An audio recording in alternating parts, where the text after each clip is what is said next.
Paulit-ulit ang mga tanong sa isipan. Kung bakit ako nandito? Bakit ako nasasaktan? Bakit patuloy akong nahihirapan? Napapagod at napag-iiwanan. Hindi ko maintindihan. Nararamdaman ko yung sakit sa loob ng aking katawan. Hindi ko kayang ipaliwanag. Patuloy akong naguguluhan. Walang nabibiling gamot. Hindi ko makita yung kalaban. Hindi ko alam. Hindi ko alam kung malungkot ba ako o masaya. Hindi ko alam kung magagalak pa ba o wala ng gana. Pinapakita ko yung saya, pero walang nakaisip na hindi ko na kaya. Nagbago ako o binago ako, pero yung totoo, walang pagbabago. Patuloy nakakarinig ng matamis na kasinungalingan galing sa ibang tao.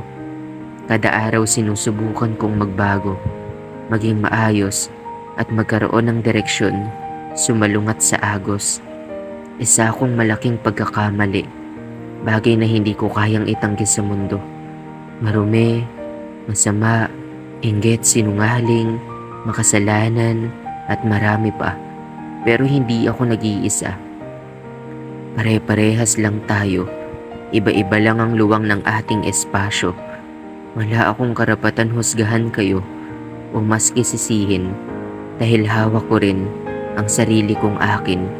Ang mga bagay na patuloy kong kinakalimutan ay nagiging mas malala kapag pilit ko itong tinatago.